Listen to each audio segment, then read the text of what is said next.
नमस्कार। आज इस स्पेशल एक खास मुद्दे पे जो प्रेस कॉन्फ्रेंस हो रहा है उसमें आप सभी का स्वागत है।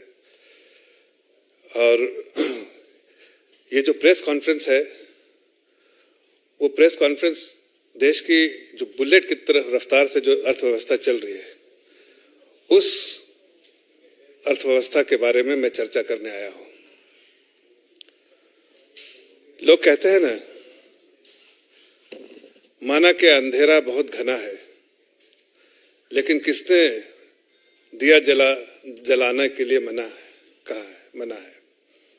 तो जब से 2014 से जब देश की अर्थव्यवस्था 5 फ्रेजाइल इकोनॉमी, सबसे कमजोर इकोनॉमी में गिनी जाती थी, आज वहां से जो आदरणीय प्रधानमंत्री जी ने 2014 में जो दिया जलाया उसकी रोशनी आज पूरी दुनिया में, सिर्फ देश में नहीं, मोदी इकोनॉमिक्स जो है पूरी दुनिया में मानी जा रही है।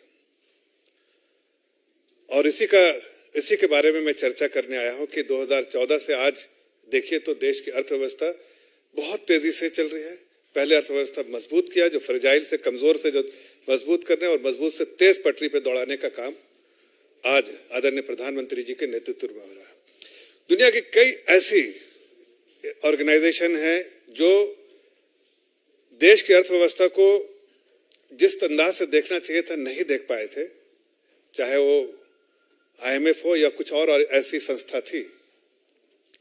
लेकिन जो देश में जो इकोनॉमी जिस तरह से बढ़ रही थी, देश के फोरकास्ट, जो देश के जो संस्था, देश के अंदर में रहने वाली संस्था थी, उन संस्थाओं ने देश की इकोनॉमी को बिल्कुल सही से प्रोजेक्ट किया था कि देश की अर्थव्यवस्था एक सर्टेन परसेंट जो रियल जीडीपी ग्रोथ है 6.4, 6.5, 6.3 के आसपास जो है रहेगी, जो फाइनेंशियल ईयर 2024 के लिए। लेकिन IMF जैसी बड़ी संस्था जिनको इकोनॉमी की पकड़ है, उन्होंने देश की अर्थव्यवस्था को 6.1 पे प्रोजेक्टेड जो जीडीपी ग्रोथ है वो 6.1 किया था। लेकिन आज मैं आपको गर्व से कह सकता हूं और बड़ी खुशी के साथ शेयर कर सकता हूं कि जिस तरह से मोदी जी ने पूरी जो इकोनॉमिक पॉलिसी रखी, जिसको मैं मोदी इकोनॉमिक्स के तौर पे कह रहा हूं, जो उन्होंने पॉलिसी रिफॉर्म्स किया, जो स्ट्रक्चरल रिफॉर्म्स किया, या फिर जो पॉलिसी इनिशिएटिव लिए, या फिर जो देश को आत्मनिर्भर बनाने का जो काम किया, उससे आज देश की अर्थव्यवस्था तेज है और लोगों को यह दिख रहा है कि देश की अर्थव्यवस्था मजबूत हुई। अब मैं थोड़ा सा आपको एक ऐसा ग्लोबल पर्सपेक्टिव भी दूंगा जिसमें आपको अंदाज होगा कि आपका देश कहां खड़ा है और दुनिया कहां खड़ी है। देखिए, हिस्टोरिकली अगर आप देखें तो जीडीपी ग्रोथ जो है वर्ल्ड का, पूरे दुनिया का जीडीपी ग्रोथ जो है, global GDP growth, real GDP growth, वो 3.8% के आसपास होता था हिस्टोरिकली। उसको जब 3.8% के आसपास होता था, लेकिन अब उसको घटा के लोगों ने पहले 3.5% किया था। वर्ल्ड इकोनॉमिक फोरम ने, IMF ने, वर्ल्ड बैंक ने और ऐसी दुनिया की बड़ी संस्थाओं ने जो इकोनॉमी को देखती हैं, वो उन्होंने घटा के 3.5% किया था। अब बाकी सब संस्थानों ने फिर से रिवाइज किया है और वो भी नीचे की तरफ रिवाइज किया है कि वो 2.9 से 3% के आसपास रहेगी FY23 में। ऐसे में अगर वही संस्था जब आपके देश की इकोनॉमी के फोरकास्ट को, जीडीपी ग्रोथ को अगर आगे बढ़ाती है और इंप्रूव करती है बैक टू बैक 2 बार, तो उससे समझ में आता है कि देश की अर्थव्यवस्था को जो देखते हैं, जो मापते हैं, जो समझते हैं और जो संस्था जो ट्रैक करती है, उन्होंने इस बात को मान लिया और तस्लीम कर लिया है कि भारत की अर्थव्यवस्था तेजी से दौड़ रही है और बहुत मजबूत स्थिति में। अब इसका कारण क्या है, यह भी जानना जरूरी है कि मैं बहुत संक्षेप में सब बातें कहूंगा कि यह भी जानना जरूरी है कि भारत की अर्थव्यवस्था क्यों तेज है, क्यों अच्छी है और क्यों अच्छी हो रही है और दुनिया के परिप्रेक्ष्य में सबसे अच्छी, सबसे तेज इकोनॉमी है। आज जो IMF ने फोरकास्ट किया है 6.3% और अगले साल के लिए भी 6.3% जो फोरकास्ट है, कई और संस्थाओं का 6.4 भी है। इसलिए उससे अगर देखिए तो ये दुनिया की सबसे तेज रफ्तार इकोनॉमी है, सबसे तेजी से, it is the fastest growing economy in the world. अगर आप G20 के परिप्रेक्ष्य में देखिए तो G20 की इकोनॉमी जो ऑलमोस्ट 85% जो है जिसका वर्ल्ड में जीडीपी ग्रोथ कंट्रीब्यूशन होता है, उस इकोनॉमी, वो इकोनॉमी भी G20 इकोनॉमी जो नीचे जा रही है, लेकिन भारत आगे जा रहा है। इसका कारण यह है कि पॉलिसी, जैसा मैंने कहा, पॉलिसी डिसीजन और रूरल कंजम्पशन, खासकर इस बार जो है, जो कंजम्पशन जो है, रूरल कंजम्पशन डिमांड वो बढ़ रहा है। जो मैक्रो मैनेजमेंट है, बार बार मैंने जिक्र किया कि पॉलिसी डिसीजन, जो मैक्रो मैनेजमेंट है आदरणीय प्रधानमंत्री जी का, जो देश की अर्थव्यवस्था को कैसे सही पटरी पर रखे और तेज मजबूती से दौड़ाए, उसके लिए मैक्रो मैनेजमेंट जो है बहुत अच्छा है। दुनिया ने इस बात को सराहा है। अब दुनिया भी इस बात को मानने लगी है कि भारत में जो लीडरशिप है वो न सिर्फ इकोनॉमी को समझती है, बल्कि इकोनॉमी को पूरे दुनिया के लिए एक टेम्पलेट बनाकर पेश कर रही है कि अगर ऐसे बुरे हालात में, जब कोविड जैसे हो, यूक्रेन वार हो, और अभी और भी कई दुनिया ग्लोबल ऐसी परेशानियां हो, उसके बावजूद अर्थव्यवस्था जो है मजबूत हो। तो सब कारण इसका है कि रूरल कंजम्पशन बढ़ रहा है, अर्बन जो इकोनॉमी बहुत अच्छी है, रूरल इकोनॉमी तेजी से बढ़ रही है, और ये संकेत देती है कि फार्मर्स अच्छे पोजीशन में है। जो डिमांड है उसके संकेत कैसे आते हैं, अगर जो आप हाई फ्रीक्वेंसी डेटा देखिए, हाई फ्रीक्वेंसी डेटा आपको इस बात को बताते हैं कि इकोनॉमी किस डायरेक्शन में चल रही है। मैं 4-5 आंकड़े सिर्फ दूंगा, आप देखिए। अगर सबसे पहले देखिए कि टू व्हीलर डिमांड, अगर टू व्हीलर डिमांड बढ़ रहा है तेजी से, तो जाहिर है कि रूरल इकोनॉमी बढ़ रही है, रूरल कंजम्पशन डिमांड बढ़ रहा है, और कंजम्पशन लेड इकोनॉमी है, तो जाहिर है उसका असर जो है आपको पीएमआई पे पड़ेगा, चाहे मैन्युफैक्चरिंग और सर्विसेज है। आज रिकॉर्ड हाई है पीएमआई, देखिए 58.6%, 58.6। जब कोई भी इकोनॉमी को देखते हैं, मापते हैं, तो एक्सपेंशनरी मोड में होता है। जब इकोनॉमी बढ़ रही है तो 50 के ऊपर जब होता है पीएमआई, तो वो देखा जाता है कि इकोनॉमी बढ़ रही है। अभी तो 58.6 है लेटेस्ट नंबर, और जो वो मैन्युफैक्चरिंग का, और अगर सर्विसेज में देखें तो वो 60 के ऊपर है। तो ये सब बातें दिखाती हैं, चाहे इलेक्ट्रिसिटी कंजम्पशन हो 16% बढ़ा, चाहे आप देखिए टू व्हीलर हो, चाहे आप देखिए ट्रैक्टर डिमांड हो, ये सारी चीजें बढ़ रही है। अगर सर्विसेज साइड में आप देखिए तो पैसेंजर, जो एयर पैसेंजर ट्रैफिक जो है वो 23.6% ईयर ऑन ईयर बढ़ा है। ये अपने आप में दुनिया में एक टेम्पलेट की तरह है कि किस तरह से देश की जो एविएशन इंडस्ट्री कितना तेजी से आगे बढ़ रही है। आपको कभी कभी आश्चर्य होता होगा कि जो कि यहाँ की एविएशन कंपनी है वो 1,000 प्लेन का ऑर्डर देती हैं। क्यों देती हैं? वो आंकड़े आपके सामने है कि हमने इतने सारे अगर एयरपोर्ट बनाए, अगर आदरणीय प्रधानमंत्री जी ने कहा कि हवाई चप्पल से हवाई जहाज तक, तो आज सामने आपके दिख रहा है कि देश की जनता जो है हवाई जहाज से सफर कर रही है। आप रेलवे फ्रेट देखिए, वो बढ़ रहा है 8% से। आप देखिए ओवरऑल फ्रेट जो है वो बढ़ रहा है। आप कोई भी अगर आप आंकड़े उठा के देखिए जो हाई फ्रीक्वेंसी डेटा, सिर्फ आपको इस बात को दर्शाएंगे कि बहुत तेजी है। Indian economy is firing all it's cylinders. Economy is not only on the right track, but it is growing very fast. And all the economic parameters, whether it's macro, micro, everything is looking very, very positive. It was in very bad shape in 2013. It was one of the five fragile economy. But today, it is not only the fastest growing economy, but it is the most robust economy in the world. और इसके लिए मैं जब कहता हूं कि दुनिया की सबसे रोबस्ट इकोनॉमी है, तो क्यों कहता हूं? आज इंक्रीमेंटली देखिए कि अगर दुनिया में ग्रोथ है, जो जीडीपी ग्रोथ, जो रियल जीडीपी ग्रोथ दुनिया में, हर पूरे ग्लोबल जीडीपी ग्रोथ जो आपकी जिसका जिक्र किया मैंने कि 3% या 2.9% होगा, उसका 20% कंट्रीब्यूशन जो है भारत देश से आता है। मतलब 1/5 कंट्रीब्यूशन दुनिया में वो भारत से आता है। अगर 140 करोड़ की जनता एक कदम बढ़ाती है तो आप समझ सकते हैं कि दुनिया की इकोनॉमी उसी रफ्तार से बढ़ने लगती है। जो ग्लोबल इकोनॉमी में हमारा कंट्रीब्यूशन बढ़ता है। 20% कंट्रीब्यूशन दुनिया की जो इंक्रीमेंटल जो जीडीपी ग्रोथ है उसमें भारतवर्ष से आता है। ये अपने आप में एक बहुत बड़ा कीर्तिमान है, बहुत अच्छा। आप बाकी सारे आंकड़े देखिए, आप देखिए टैक्स कलेक्शन देखिए, टैक्स कलेक्शन अपने आप में, जीएसटी कलेक्शन देखिए, आप 10.8% ईयर ऑन ईयर कलेक्शन बढ़ रहा है। ये क्या बताते हैं? ये बताते हैं कि इकोनॉमिक एक्टिविटीज है, और इकोनॉमिक एक्टिविटीज में टैक्स कलेक्शन जो है वो 21% से बढ़ रहा है। ये सब बताते हैं कि इकोनॉमिक एक्टिविटीज है। और जो है उसके इस वजह से टैक्स कलेक्शन भी बढ़ रहे हैं। और जब रूरल कंजम्पशन बढ़ता है, रूरल डिमांड बढ़ता है, तो उससे समझ में आता है कि जो डिमांड बढ़ना मतलब डिस्पोजेबल इनकम गांव में बहुत है।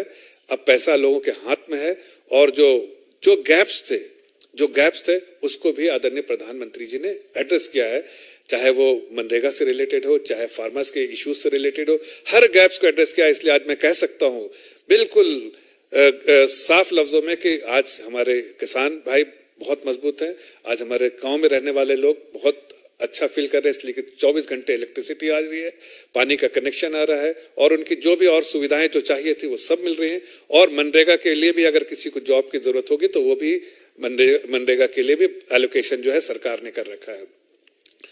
अब लोगों के बारे में कई बार ऐसा होता है कि कुछ ऐसी पार्टियां हैं जो बार बार गलतफहमी के शिकार होकर लोगों को गुमराह करने जाती हैं, देश की अर्थव्यवस्था को।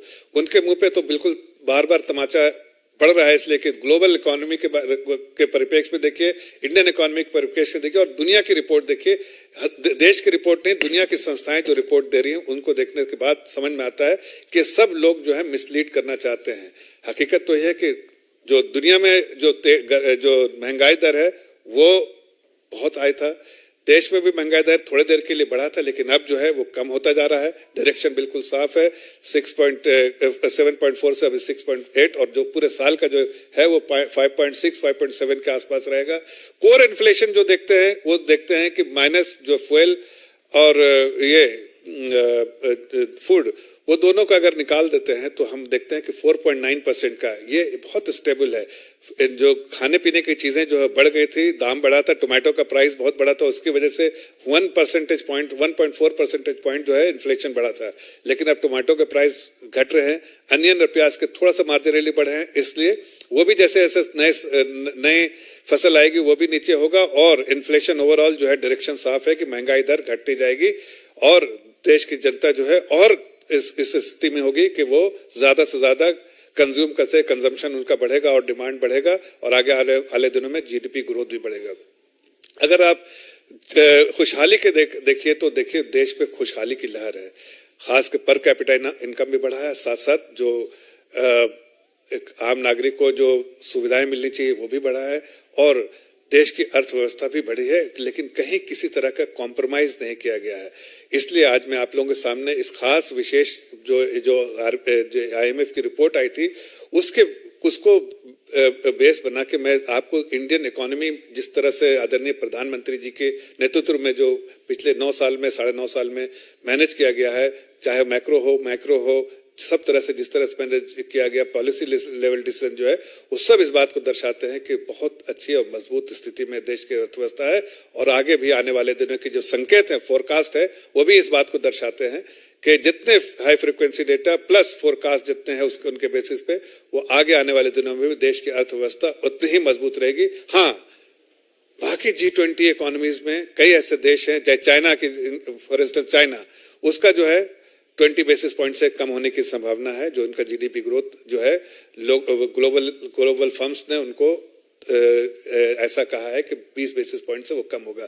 तो मैं सिर्फ आपके सामने इस स्पेसिफिक इशू में जो देश की अर्थव्यवस्था के बारे में जो बुलेट की रफ्तार से चल रही है आपके सामने रखना चाहता था और जो आदरणीय प्रधानमंत्री जी ने जो दिया जलाया है और अंधकार से हटाया है और देश को आगे बढ़ाने का काम किया है, उसके आंकड़े कुछ आपके सामने पेश करना चाहता था। इस विषय में अगर कोई और आपका सवाल हो तो मैं जवाब देना चाहता हूँ।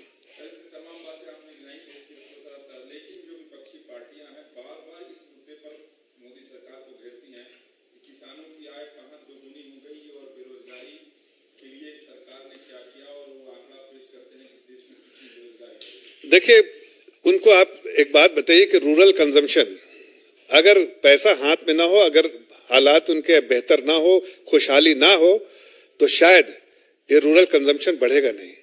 आपको जो आज IMF ने फोरकास्ट दिया है उसका पूरा बेसिस ही है कि रूरल कंजम्पशन बढ़ा है। अर्बन कंजम्पशन तो था ही, लेकिन अब रूरल कंजम्पशन बढ़ा है। इसका मतलब कि जैसा मैंने कहा कि आदरणीय प्रधानमंत्री जी ने जो गैप था उसको भी एड्रेस कर दिया है और किसानों के जो मुद्दे थे उसको भी एड्रेस किया। लोगों के आमदनी बढ़ी है, किसानों की आमदनी बढ़ी है, इसलिए ट्रैक्टर सेल्स भी बढ़ रहा है, वहां पर टू व्हीलर से बढ़ रहा है, पैसेंजर व्हीकल्स भी जो है गांव में बढ़ रहा है, डिमांड बढ़ रहा है, और इलेक्ट्रिसिटी कंजम्पशन भी बढ़ रहा है। 16% इलेक्ट्रिसिटी कंजम्पशन भी बढ़ रहा है।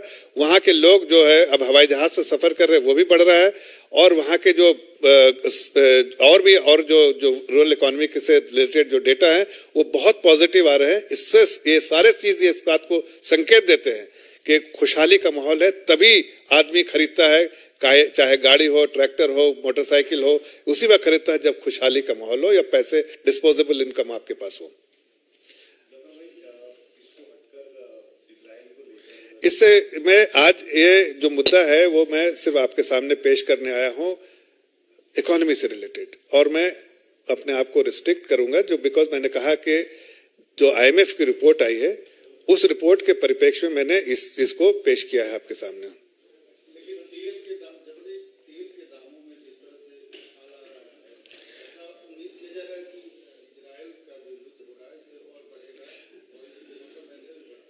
नहीं, शायद आपको पूरी तफसील में दे सकता हूं इसके बारे में, लेकिन जो फोरकास्ट है अभी, इसके बावजूद कि यहाँ पर जो ग्लोबल इवेंट्स है, जो भी इस सिचुएशन जो है, उसके बावजूद जो आगे के फोरकास्ट से, खास के ओपेक कंट्रीज पर्टिकुलरली सऊदी अरब का जो इंडिकेशन है उससे है कि तेल के दाम और ज्यादा घटेंगे आगे आने वाले दिनों में, 70 के लेवल पे आएगा। आप ये फोरकास्ट है, ग्लोबल जो ट्रैक करते हैं ऑयल के प्राइसेस को, उनके जो फोरकास्ट है, उनकी जो अंडरस्टैंडिंग है कि Saudi Arab for his own interest जो ऑयल प्राइसेस को नीचे लेके आएगा, और इसका $70 अगर आ जाए तो भी हम आश्चर्य नहीं होंगे। तो उस पे कोई ज्यादा नहीं, बल्कि मैं आपको ये कहना चाहता हूं जो हमने फोरकास्ट किया है इन्फ्लेशन का, हो सकता है और इन्फ्लेशन कम हो जाए अगर वैसा इवेंट जो है जो ग्लोबल कम्युनिटी एक्सपेक्ट कर रही है सऊदी अरब से, अगर ऐसा हो तो शायद और तेल के दाम घटेंगे और उसका बेनिफिट्स इन्फ्लेशन पे, ग्लोबल एंड लोकल इन्फ्लेशन पे भी होगा।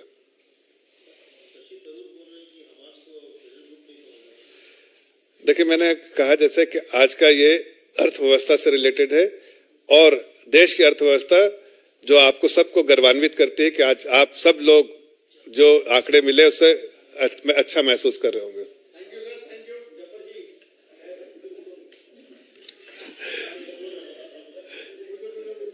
अच्छा, आइए।